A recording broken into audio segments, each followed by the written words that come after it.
बोले श्री प्राणनाथ प्यारे की जय। आप सब लोगों को मेरा सादर प्रणाम।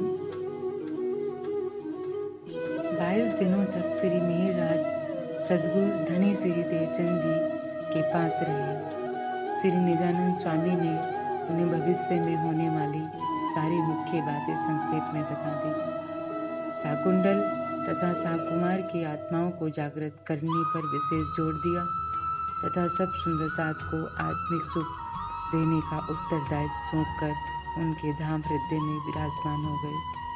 जिस प्रकार सूर्य की किरणें चंद्रमा अपनी चांदनी से तथा सागर अपनी लहरों से कभी अलग नहीं हो सकता, उसी प्रकार श्री सच्चिदानंद पार ब्रह्म अपनी आत्माओं से कभी पल भर भी अलग नहीं हो सकते। किंतु ब्रह्मवाणी के अवतरित न होने से सब यही मान लिया कि सद्गुरु धनी श्री देवचंद जी के धाम गमन के पश्चात हमारे प्राण बल्लभ अक्षातीत भी चले गए। सभी अपने अपने घरों में माया के काम में उलझ गए। चर्चा सत्संग का सारा कार्य बंद हो गया। इस स्थिति में सुधार लाने के लिए विचार विमर्श करने हेतु बालबाई श्री मेहराज जी के पास आई। बालबाई ने श्री मेहराज जी से कहा, सुंदर साथ तो घर बैठ गए हैं, अब कोई आता भी नहीं है। चर्चा सत्संग में किसी से कोई लेना देना नहीं रह गया है। ऐसी स्थिति में हमें क्या करना चाहिए? श्री मेहराज जी बोले, धर्म के प्रचार हेतु आप जो भी मुझे राय देंगी मैं अवश्य ही स्वीकार करूंगा। सद्गुरु धनी श्री देवचंद जी की गद्दी की महिमा बहुत बड़ी है, वह खाली नहीं रहनी चाहिए, पर प्रश्न यह है कि उस पर किसको बिठाया जाए। लोक रीति के अनुसार देखा जाए तो पिता की संपत्ति पर पुत्र का ही अधिकार होता है। यदि गादी पर कोई विराजमान हो जाए तो सभी सुंदर साथ आना शुरू कर देंगे और धर्म प्रचार का कार्य तेजी से होगा। यह तो बहुत खुशी की बात है। बिहारी जी को गादी पर बैठाकर जब सबसे पहले मैं उनके चरणों में प्रणाम करूंगा तो सब सुंदर साथ भी उनका सम्मान करेगा। मैं सब सुंदर साथ को इस कार्य के लिए तैयार कर लूंगा। श्री मेहराज जी ने इस प्रकार वार्ता करके खुशी खुशी बालबाई तो अपने घर चली गई। वह वंशागुत गादीवाद को फलते फूलते देखना चाहती थी। योग्यता न होने पर वंशानुगत गादीवाद की अंध परंपरा वह पगडंडी है जिस पर चलने वालों को प्रकाश का स्रोत दिखाई देना लगभग असंभव ही हो जाता है। शीघ्र ही उचित समय पर मेहराज जी ने अपने गुरुपुत्र बिहार जी को गादी पर विराजमान कराकर चरणों में प्रणाम किया। सभी सुंदर साथ एकत्रित हुए और आनंद का वातावरण छा गया। बिहारी जी को गादी पर बैठाया जाना अधिकतर सुंदर साथ को पसंद नहीं था, क्योंकि उन्हें मालूम नहीं था कि सद्गुरु धनी देवचंद जी ने श्री मेहराज जी को ही सारा आत्मिक धन सौंपा था। श्री मेहराज जी के दबाव के कारण सब सुंदर साथ अधूरे मन से ही बिहारी जी का सम्मान करते थे। बिहारी जी को आध्यात्मिक क्षेत्र का जरा सा भी ज्ञान नहीं था। गादी पर बैठे होने के कारण सुंदर साथ उनसे धर्म चर्चा सुनना चाहता था। वे अपनी चर्चा में व्यक्त की किस्से कहानियाँ सुनाया करते थे। आध्यात्मिक क्षेत्र में वंशागत आधारित गादीवाद का डोल पीटने की सजा समाज भुगत रहा था। श्री मेहरराज बिहारी जी की चर्चा सुनने के लिए सबसे आगे बैठते थे। पुनः सब सुंदर साथ को एकांत में जाकर ब्रह्मधाम की गूढ़ रस भरी चर्चा सुनाते थे, जिससे सुंदर साथ आनंद के रस में डूब जाया करता था। फिर मेहरराज जी की अमृत वर्षा से धीरे धीरे यह सबको पता चलने लगा कि सद्गुरु श्री देवचंद जी ही मेहरराज जी के अंदर बैठकर चर्चा कर रहे हैं। जामनगर से 2 कोस की दूरी पर एक सुंदर साथ रहता था, जो प्रतिदिन दोनों समय चर्चा सुनकर तथा बिहारी जी को प्रणाम करके चला जाता था। कुछ पारिवारिक परेशानियों के कारण उसने बिहारी जी से प्रार्थना की कि वह एक ही समय आने की आज्ञा दे दें। बिहारी जी ने आदेश दिया कि तुम्हें दोनों वक्त आने की आवश्यकता नहीं है। यह भी कह दिया कि जो इसका पक्ष लेगा उसे भी समाज से बाहर निकाल दिया जाएगा। उस सुंदर साथ ने बिहारी जी के निवास के दरवाजे पर बिना कुछ खाए 9 दिन बिता दिए। 10वें दिन वह निराश होकर मिहिरराज के घर गया। वहां उनकी पत्नी ने भोजन कराकर उनके प्राणों की रक्षा की। बिहारी जी का तानाशाही आदेश जारी हुआ कि अब मिहिरराज जी को भी मेरे पास आने नहीं दिया जाए। श्री मिहिरराज द्वारा पूछे जाने पर मिहिरराज ने स्पष्ट कह दिया कि तुम्हें किसी एक को छोड़ना होगा, या तो मुझे या अपनी पत्नी फूलबाई को। श्री मिहिरराज ने अपनी पत्नी का परित्याग कर दिया। प्रीतम की याद में फूलबाई ने अपना तन छोड़ दिया। उनकी इच्छा के अनुसार श्री मिहिरराज जी ने अपने दोनों चरण कमल उनकी चिता की भुजों पर रख दिए। फूलबाई की आत्मा ने दूसरे तन में प्रवेश कर अपने प्राण वल्लभ को पा लिया। धर्म के विधान से ऊपर कोई भी व्यक्ति नहीं होता, किंतु बिहारी जी ने कदम कदम पर यही दर्शाया कि उनके क्रूर, निःशुल्क और निष्ठुर मनोवर्ती के सामने धर्म का विधान का कोई महत्व नहीं है। श्री मिहिरराज जी के मन में सुंदर साथ की सेवा करने का बहुत भाव था, इसलिए उन्होंने बिहारी जी से विचार विमर्श करके जामनगर के वजीर की दीवानगिरी का पद संभाल लिया, ताकि सुंदर साथ की आर्थिक रूप से सेवा कर सके। राजकार्य में डूबने के बाद उन्होंने सुंदर साथ की सेवा में कोई कमी नहीं आने दी। ब्रह्म मुहूर्त से ही उनकी दिनचर्या प्रारंभ हो जाती थी। राज दरबार के कार्य से निवृत्त होने के बाद प्रतिदिन शाम को 4:30 बजे ब्रह्मधाम का ध्यान करते थे। इस प्रकार सभी सुंदर साथ आत्मपालन में मगन होने लगा, किंतु मिहिरराज जी को इतने से ही संतोष नहीं था। सांसारिक कार्यों में उलझे रहने के कारण सुंदर साथ वाणी चर्चा में अधिक समय नहीं दे पाता था, इसलिए वे सबको एकत्रित करके उनके भोजन, वस्त्र आदि की सारी व्यवस्था स्वयं करना चाहते थे। इस प्रकार सबको आध्यात्मिक रस में सराबोर रखा जा सकता था। इस उद्देश्य की पूर्ति के लिए उन्होंने बिहारी जी के लिए सुंदर वस्त्र आभूषण तैयार करवाए। उनके साले नागसी भाई के लिए सोने जड़ित कटार की भी सेवा की। सुंदर साथ के लिए प्रचुर मात्रा में कपड़ा तथा भोजन सामग्री एकत्रित की, किंतु बिहारी जी महाराज को यह सब अच्छा नहीं लगा। उनके अंदर यह भय बैठ गया कि मिहिरराज यदि सुंदर साथ को एकत्रित करके अपनी सेवा तथा ज्ञान चर्चा से प्रभावित कर लेंगे तो मैं नाम मात्र का ही गादीपति रह जाऊंगा। बिहारी जी ने द्वेषवश वजीर के यहाँ चुगली कर दी। परमात्मा ने मनुष्य को 2 कान और 1 मुंह इसलिए दिए हैं कि जितना बोलो उससे दोगुना सुनो।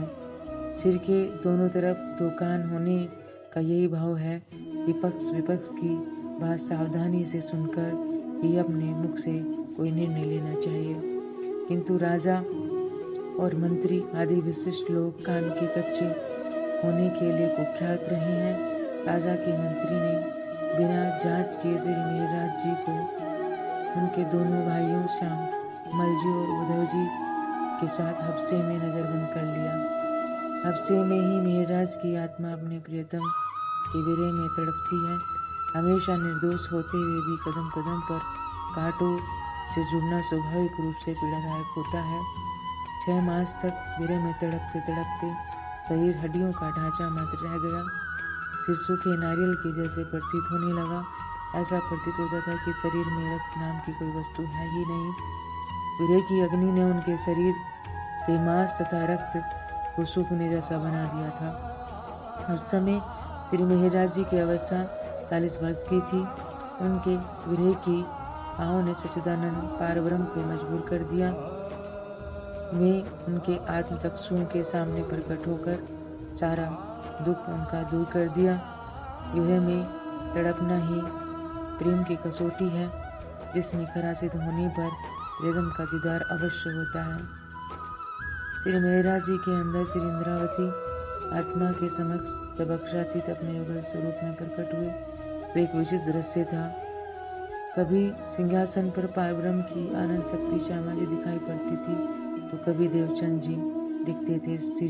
अब श्री मिहिरराज जी को को पश्चाताप होने लगा कि वे तो अपने सतगुरु के वास्तविक स्वरूप को ही पहचान नहीं सके, जिनके दर्शन के लिए उन्होंने कष्टमयी साधना का आश्रय लिया था। वह तो सतगुरु महाराज के अंदर ही साक्षात विराजमान थे। अक्षरातीत श्री राज जी ने श्री मेहराज जी को जागने का संपूर्ण उत्तरदायित्व सौंपा और उनके धाम हृदय में साक्षात विराजमान हो गए। वे मेहराज नहीं रहे, बल्कि सबके प्राणनाथ धामधनी श्री जी व श्री राज हो गए। अब ब्रह्मधाम की अलौकिक ब्रह्मवाणी का अवतरण शुरू हो गया। सबसे पहले रास ग्रंथ उतरा। ब्रह्मवाणी के अवतरण के समय बहुत प्रकाश प्रकट हो जाता था तथा रास की रामतों के वर्णन के साथ साथ वास्तविक दृश्य भी उपस्थित हो जाता था। यह दृश्य को श्री मेहराज जी के साथ नजरबंद हुए उन दोनों भाई श्यामल जी और उद्धव जी ने भी देखा था। पारब्रह्म के आवेश से अवतित ब्रह्मवाणी को उद्धव जी लिखते चले गए। अब से के अंदर राज प्रकाश, खटशास्त्र, छठ ऋतु तथा कलश की 2 चौपाइयों का अवतरण हुआ। ब्रह्मवाणी के अवतरण के समय प्रकट होने वाली रास लीला के दृश्यों को जामनगर के वजीर की पत्नियों ने देखा था। उन्हें यह तुरंत ही आभास हो गया था कि यह कोई अलौकिक महापुरुष है।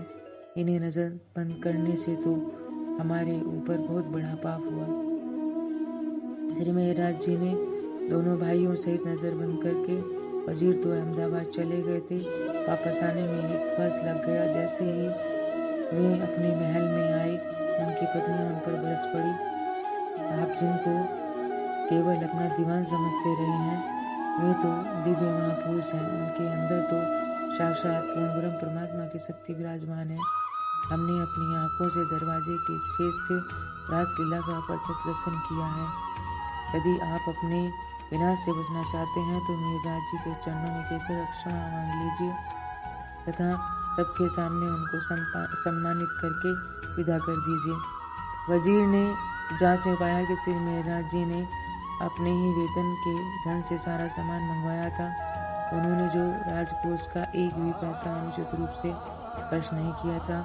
अपने किए पर बार बार पछतावा हो रहा था। निदान उसने श्री जी से अपनी भूल की क्षमा मांगी और वस्त्र आभूषण से सुसज्जित करके विदा कर दिया। श्री प्राणनाथ जी इन तीनों किताबों को लेकर बिहारी जी के पास गए और सारी बातें उनको बताई कि किस प्रकार 6 माह तक विरह में तड़पने के पश्चात पार ब्रह्म युगल स्वरूप ने उन्हें दीदार दिया तथा ब्रह्मवाणी का अवतरण हुआ। अब से का सारा प्रसंग सुनकर सुंदर साथ रोमांचित हो उठा। उनके मन में यही बात बैठ गई कि हमारी आत्म जागृति श्री जी के हाथों में है। इसके विपरीत छठ ऋतु की वाणी पढ़कर बिहारी जी अंदर ही अंदर तमतमा उठे। उन्होंने सोचा कि इस ग्रंथ में तो स्पष्ट लिखा है कि अक्षरातीत धामधनी मेरे बिना अन्य किसी को भी नहीं मिले हैं। यदि यह बात चारों तरफ फैल गई तो गादी की महत्ता न रहने से मैं नगण्य हो जाऊंगा। इसलिए किसी भी तरह से इस ब्रह्मवाणी के प्रसार को रोकना होगा। यह कटु सत्य है कि अक्षरातीत का निवास ब्रह्मनियों का हृदय है, न कि रूई की गादी। ज्ञान का प्रचार होने से समाज में अन्य परंपराएं चल पड़ती हैं। धर्म का संघात्मक स्वरूप भी सबके लिए कल्याणकारी होता है। व्यक्तिवाद की आंधी में सम्यक ज्ञान का प्रचार होना संभव नहीं है। गादीपति श्री बिहारी जी महाराज ने पूछा, मेहराज तुम मुझे क्या मानते हो? आप तो हमारे लिए धाम के धनी हैं। यदि तुम मुझे धाम के धनी के स्वरूप में देखते हो तो इस ग्रंथ में तुमने मेरे लिए इतना विरह क्यों किया है? तुमने यदि मुझसे मिलने की इतनी तड़प थी तो साक्षात आकर क्यों नहीं मिल लिए?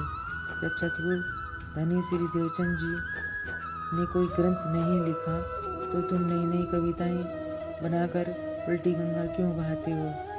अब इस ग्रंथ का प्रचार करने की कोई आवश्यकता नहीं है। सुंदर साथ तो ब्रह्मवाणी की अमृतमयी शब्दों को सुनने के लिए तरस रहा था, किंतु गादीपति बिहारी जी की कृपा से असंभव नहीं हो सका। वहाँ श्री जी समझ 1716 में जूनागढ़ के पास नया गांव बसाने के लिए चले गए। मार्ग में दोराजी गांव में नदी के किनारे विश्राम करने के लिए ठहरे। वहां वीरजी भांजी नामक अक्षय की बेटी तेज कुंवरी जल भरने के लिए आई हुई थी। श्री जी को देखकर उन्होंने घूंघट कर लिया। यह देखते ही आश्चर्यचकित वीरजी भांजी अपनी पुत्री से बोले, बेटी यह क्या अजीब सी बात हुई। मैं तुमसे विवाह के लिए कहते कहते थक गया, लेकिन तुमने साफ मना कर दिया। अब उस व्यक्ति को देखते ही तुमने घूंघट कर लिया। मैं इस पहेली को समझ नहीं पा रहा हूँ। तेज कुंवरी ने कहा, जिन दिव्य पुरुष को देखते ही मैंने घूंघट कर लिया, वे मेरे पूर्व जन्म के प्राण प्रियतम श्री मेहरनाथ जी हैं। मैं पूर्व जन्म में उनकी पत्नी फूलबाई के रूप में थी। मैं विवाह के लिए आपके दबाव देने पर भी इसलिए मना करती थी कि मैं इनके सिवा अन्य किसी को अपना प्रियतम नहीं बना सकती थी। आप उनके पास जाकर इस बात की जांच कर लीजिए। वीरजी भांजी नदी के किनारे पर विराजमान श्री जी के पास आए और सारी बातों की सत्यता की परख करने के बाद अपनी पुत्री का पानी ग्रहण करने की प्रार्थना की। यह कथन पूर्णतः सत्य है कि प्रेम अखंड होता है। आत्मा के सच्चे प्रेम ने दूसरे तन में प्रियतम प्राणनाथ जी से मिलन करा ही दिया। निदान श्री जी ने तेज कुंवरी का पानी ग्रहण किया। उनके विवाह से चारों ओर प्रसन्नता की लहर छा गई।